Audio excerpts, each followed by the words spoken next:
तो साथियों नमस्कार और स्वागत है आप सभी का स्टडी सर्किल में। और हम इस वीडियो में बात कर रहे हैं मध्य प्रदेश पुलिस कांस्टेबल 2023 के लिए जो पोस्ट हैं उसमें जो प्रीवियस ईयर के क्वेश्चन पेपर हैं उनके सॉल्यूशन पे।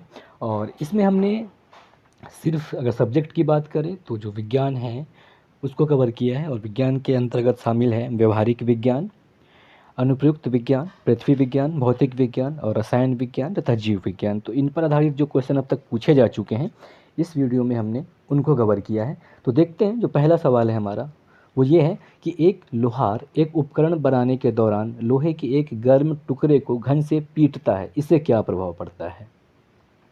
चार विकल्प हैं। पहला है आयतन में परिवर्तन, दूसरा है घनत्व में परिवर्तन, और सी विकल्प है आकार में परिवर्तन, और डी है द्रव्यमान में परिवर्तन। तो यहाँ पे सही विकल्प सी हो जाएगा कि इससे क्या होता है, सिर्फ आकार में परिवर्तन होता है, ना ही आयतन में कोई परिवर्तन होगा, ना घनत्व में, ना ही द्रव्यमान में। तो सही विकल्प यहाँ पे सी हो जाएगा।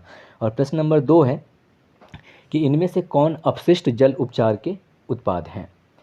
गोबर गैस, मल, जलवाहक या फिर गोबर गैस एवं मल दोनों। तो यहाँ पे सही विकल्प डी हो जाएगा कि गोबर गैस एवं मल दोनों ही अपशिष्ट जल उपचार के उत्पाद हैं। तो सही विकल्प डी।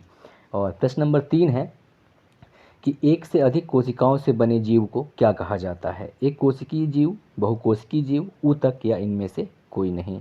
तो यहाँ पे सही विकल्प बी हो जाएगा, बहुकोशिकीय जीव। और प्रश्न नंबर 4 है कि रॉबर्ट कोच के द्वारा कोशिका की खोज के दौरान आवर्धक युक्ति से किस पदार्थ को पहले प्रेक्षित किया था। चार विकल्प हैं। पहला है परागकण, दूसरा पत्ती का हिस्सा, तीसरा पुष्प भाग, या डी है कि कार्क का पतला भाग। तो यहाँ पे सही विकल्प डी हो जाएगा, कार्क का पतला भाग। रॉबर्ट कोच के द्वारा जब वो कोशिका की खोज कर रहे थे तो आवर्धक युक्ति से उनको सबसे पहले यही दिखा था। और प्रश्न नंबर 5 है कि रेशम कीट के किस अवस्था में रेशम प्राप्त होता है। चार विकल्प हैं। प्यूपा, वयस्क, लार्वा या इल्ली। तो यहाँ पे सही विकल्प ए हो जाएगा कि रेशम कीट के प्यूपा अवस्था में हमको रेशम प्राप्त होता है। ये आप अवस्था देख सकते हैं। और प्रश्न नंबर 6 की बात करें तो प्रश्न नंबर 6 है कि ऐसे भूकंप विनाशकारी होते हैं जिनका परिणाम रिक्टर पैमाने पर हो कितना। 5 से अधिक, 6 से अधिक, 9 से अधिक या 7 से अधिक। तो यहाँ पे सही विकल्प डी हो जाएगा कि 7 से अधिक होने पर भूकंप विनाशकारी होते हैं। और प्रश्न नंबर 7 है कि कमरे में जलते हुए कोयले के साथ सोना क्यों उचित नहीं है। यानी कि बंद कमरे में कोयला जलाकर क्यों नहीं सोना चाहिए। चार विकल्प हैं। पहला कि इससे आग लग सकती है, दूसरा है कि कार्बन डाइऑक्साइड का प्रचुर मात्रा में निर्माण होता है, और विकल्प सी है कि अत्यधिक ऊष्मा ऊर्जा निर्मुक्त होगी, और विकल्प डी है कि कार्बन मोनोऑक्साइड का निर्माण होता है। तो यहाँ पे सही विकल्प डी हो जाएगा कि कार्बन मोनोऑक्साइड का निर्माण होता है, जो कि विषैली गैस होती है जिसकी वजह से लोगों की दम घुटने से जान तक जा सकती है, इसलिए ऐसा कहा जाता है। और ये सही भी है कि कमरे में जलते हुए कोयले के साथ नहीं सोना चाहिए। और प्रश्न नंबर 8 है कि किसी दिए गए बिंदु से कितनी रेखाएं गुजर सकती हैं। 1, 5, 3 या अनंत। तो यहाँ पे सही विकल्प डी हो जाएगा कि अनंत रेखाएं गुजर सकती हैं किसी दिए हुए बिंदु से। और प्रश्न नंबर 9 है हमारा कि निम्न में से कौन वास्तविक प्रतिबिंब बनाने में प्रयोग में लाया जाता है। एकमात्र अवतल दर्पण, एकमात्र समतल दर्पण, एकमात्र उत्तल दर्पण या अवतल एवं उत्तल दर्पण दोनों। तो यहाँ पे सही विकल्प ए हो जाएगा कि एकमात्र अवतल दर्पण का प्रयोग किया जाता है वास्तविक प्रतिबिंब बनाने में। और प्रश्न नंबर 10 है कि मनुष्य द्वारा पृथ्वी पर लगाया दाब कब न्यूनतम होता है। जब अपने पैरों पर खड़ा होता है, जब मुड़े हुए पैरों के साथ बैठता है, ज़मीन पर सोता है, या एक पैर पर खड़ा होता है। तो यहाँ पे सही विकल्प सी हो जाएगा कि जब मनुष्य ज़मीन पर सोता है तो उसके द्वारा जो लगाया गया दाब होता है वो सबसे न्यूनतम होता है। तो सही विकल्प सी हो जाएगा। और प्रश्न नंबर 11 है कि मानव शरीर की सबसे बड़ी ग्रंथि कौन सी है। अमाशय, यकृत, लार ग्रंथि या बणियात। तो यहाँ पे सही विकल्प बी हो जाएगा, यकृत या लीवर जो है ये मानव शरीर की सबसे बड़ी ग्रंथि है।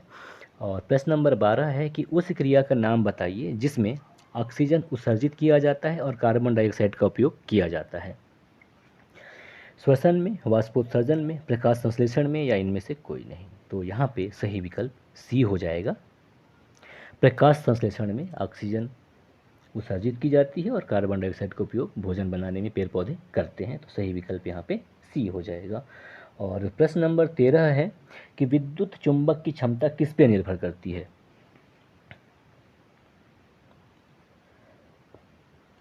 कुंडली से गुजरने वाली विद्युत धारा पे, या क्रोड में चारों ओर उपस्थित कुंडलियों की संख्या पर, या वह पदार्थ जिससे कि क्रोड और कुंडली निर्मित हैं, या फिर डी की ए और बी दोनों। तो यहाँ पे सही विकल्प डी हो जाएगा कि ए और बी जो हैं ये दोनों विद्युत चुंबक की क्षमता इस पर निर्भर करते हैं, यानी कुंडली से गुजरने वाली विद्युत धारा पर और क्रोड में चारों ओर उपस्थित कुंडलियों की संख्या पर विद्युत चुंबक की क्षमता निर्भर करती है। तो सही विकल्प डी हो जाएगा। और विद्युत चुंबक की अगर हम बात करें तो ये एक प्रकार के चुंबक होते हैं जिनमें वैद्युत प्रवाह के द्वारा चुंबकीय क्षेत्र उत्पन्न होता है। और इसमें क्या होता है कि एक कुंडली में तार को लपेटा जाता है और तार के माध्यम से विद्युत धारा जो है एक चुंबकीय क्षेत्र बनाता है, जो कि कुंडली के केंद्र में जो छिद्र होता है वहाँ केंद्रित होता है। आप ये इमेज भी देख सकते हैं। और आगे बढ़ते हैं और देखते हैं प्रश्न नंबर 14। प्रश्न नंबर 14 है कि पौधों को नाइट्रोजन उत्पन्न करने के लिए नाइट्रोजन की आवश्यकता होती है, वे नाइट्रोजन किस रूप में प्राप्त करते हैं? 4 विकल्प हैं। ए है कि वायुमंडल से नाइट्रोजन गैस, बी मृदा से विलेय रूप में नाइट्रेट लवण, या अमोनिया, या ह्यूमस। तो यहाँ पे सही विकल्प बी हो जाएगा कि मृदा से विलेय रूप में नाइट्रेट लवण प्राप्त करते हैं। और प्रश्न नंबर 15 है कि कृषि का इतिहास किस काल के प्रारंभ में विकसित हुआ? नवपाषाण युग, पुरापाषाण युग, लौह युग, या कांस्य युग। तो यहाँ पे सही विकल्प ए हो जाएगा कि नवपाषाण युग से कृषि का इतिहास जो है आरंभ होता है और वहाँ से विकसित हुआ। और प्रश्न नंबर 16 है कि उत्तराखंड में वनों में आग लग जाना किसका उदाहरण है? उत्तराखंड जहाँ हमेशा आग वनों में लगते रहते हैं, तो जो आग लगते हैं किसका उदाहरण है? धीमा दहन, तेज दहन, स्वतः दहन, या विस्फोट। तो यहाँ पे सही विकल्प बी हो जाएगा, ये तेज दहन का उदाहरण है। और प्रश्न नंबर 17 है कि कुएं से पानी निकालने के लिए रस्सी को क्या किया जाता है? धकेला जाता है, खींचा जाता है, धकेला या खींचा जाता है, धकेला और खींचा जाता है। तो देखिए क्या बिल्कुल सामान्य से क्वेश्चन आते हैं जो थोड़ी सी कंफ्यूज कर देते हैं, तो ज़्यादा भी कंफ्यूज नहीं होना है, जो बेसिक चीज़ है उसको ध्यान रखना है। अब कुएं से पानी निकालने के लिए क्या करते हैं? हम रस्सी को खींचते हैं। तो सिंपल सा है, बी विकल्प खींचा जाता है। और जो विकल्प डी है धकेला और खींचा जाता है, ये नहीं होता है। अगर पानी भरने की बात करता तब अपन पानी निकालने की बात कर रहे हैं यहाँ पे, तो रस्सी को हम खींचेंगे। तो सही विकल्प बी हो जाएगा। और प्रश्न नंबर 18 है कि इनमें से कायांतरण के बारे में कौन सा कथन असत्य है? कायांतरण जिसे कि मेटामॉर्फेशन भी कहा जाता है, मेटामॉर्फेशन। और बताना है कि इसके बारे में कौन सा कथन असत्य है। पहला, यह अंडे से वयस्क का परिवर्तन है। बी कि अंडा सीधा एक जीव से उन्हीं विशेषताओं के साथ जो एक वयस्क में होते हैं के साथ बाहर आता है। या सी कि यह विभिन्न चरणों से गुजरता है। या फिर डी कि यह हर चरण के विकास की विशेषताएं भिन्न हैं। तो यहाँ पे सही विकल्प बी हो जाएगा, जो कि असत्य है कि अंडा सीधा एक जीव से उन्हीं विशेषताओं के साथ जो एक वयस्क में होते हैं के साथ बाहर आता है, यह कथन सत्य नहीं है। तो 18 का सही विकल्प बी हो जाएगा। और प्रश्न नंबर 19 देखते हैं कि राइजोबियम का क्या महत्व है। 4 विकल्प हैं। पहला है कि यह नाइट्रोजन के यौगिकों को गैसीय नाइट्रोजन में बदलता है। और बी विकल्प है कि यह वायुमंडलीय नाइट्रोजन को स्थिर करता है। और विकल्प सी है कि यह अमोनिया निर्माण को बढ़ाता है। और डी है कि यह जैव पदार्थों के क्षय को बढ़ाता है।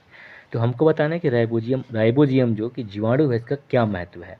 तो इसका काम क्या है कि ये वायुमंडलीय नाइट्रोजन को स्थिर करता है। तो सही विकल्प इसका बी हो जाएगा। और प्रश्न नंबर 20 है कि ब्रेड टोस्टर के टूटे हुए हैंडल को बदलने के लिए आप निम्न में से किस पदार्थ को पसंद करेंगे? जो ब्रेड टोस्टर होता है उसका हैंडल, ध्यान दीजिएगा, पीतल, तांबा, एल्यूमिनियम, या लकड़ी। तो सही विकल्प यहाँ पे डी हो जाएगा, लकड़ी, क्योंकि हम लकड़ी लगाएंगे जो कि ऊष्मा का कुचालक होता है, तो हाथ उससे गर्म नहीं होगा। तो सही विकल्प यहाँ पे डी हो जाएगा। और प्रश्न नंबर 21 है कि गर्म पानी का तापमान किस उपकरण के माध्यम से मापा जाता है? नैदानिक थर्मामीटर, डिजिटल थर्मामीटर, अधिकतम न्यूनतम थर्मामीटर या प्रयोगशाला थर्मामीटर। तो यहाँ पे सही विकल्प डी हो जाएगा कि प्रयोगशाला थर्मामीटर के माध्यम से गर्म पानी का तापमान मापा जाता है। और प्रश्न नंबर 22 है कि किस जीव के द्वारा निरंतर अपने आकार एवं स्थिति को निरंतर बदला जाता है? पैरामीशियम, अमीबा, यूग्लिना या साइनोबैक्टीरिया। तो यहाँ पे सही विकल्प बी हो जाएगा, अमीबा के द्वारा। और प्रश्न नंबर 23 है कि पानी के शुद्धिकरण की कौन सी पद्धति कीटाणुओं को नहीं मारती है? उबालना, छानना, आसवन या क्लोरीनीकरण। तो यहाँ पे सही विकल्प बी हो जाएगा कि छानने से जो है कीटाणु नहीं मरते। तो सही विकल्प बी। और प्रश्न नंबर 24 है कि वह सर्वाधिक सुविधापूर्ण दूरी जिस पर कोई व्यक्ति सामान्य आंखों से पढ़ सकता है, यानी कि न्यूनतम दूरी कौन सा है जिस पर कोई व्यक्ति सामान्य आंखों से पढ़ सकता है? 4 विकल्प हैं, 25 सेंटीमीटर, 15 सेंटीमीटर, 19 सेंटीमीटर या 20 सेंटीमीटर। तो यहाँ पे सही विकल्प ए हो जाएगा कि 25 सेंटीमीटर की दूरी होती है। और हमारा प्रश्न नंबर अंतिम और 25वां है कि चुंबक का वह कौन सा गुण है जिसका उपयोग नाविकों तथा यात्रियों द्वारा प्राचीन काल से ही किया जाता रहा है? प्रतिकर्षण का गुण, आकर्षण का गुण, प्रेरण का गुण या दिशा संबंधी गुण। तो यहाँ पे सही विकल्प डी हो जाएगा। हालांकि चारों गुण पाए जाते हैं उसमें, लेकिन नाविक करते थे क्यों? दिशा संबंधी गुण के कारण, क्योंकि यह उत्तर और दक्षिण दिशा को इंगित करता है, यानी कि हमेशा उत्तर दिशा को बताता है। इसकी वजह से नाविकों के द्वारा प्राचीन समय में चुंबक का प्रयोग किया जाता था। तो ये था हमारा एमपी पुलिस कांस्टेबल 2023 के लिए पिछले वर्ष पूछे जा चुके प्रश्नों का सेट। और ये सेट नंबर 3 है हमारा, और बाकी सेट 4 नेक्स्ट वीडियो में। और हम उम्मीद करते हैं कि आपको वीडियो पसंद आया होगा, और ऐसा है तो ज़रूर लाइक करें, चैनल को सब्सक्राइब भी करें। साथ ही साथ हमारी ये कोशिश है कि आपकी तैयारी हम और बेहतर कर सकें। तो चैनल को ज़रूर सब्सक्राइब करें और बेल आइकन जो है उसे ज़रूर दबाएं, ताकि जो अगला वीडियो जैसे ही हम डालें आपको नोटिफिकेशन मिले। तब तक जुड़े रहें, स्वस्थ रहें, मस्त रहें। नमस्कार, जय हिंद, जय भारत।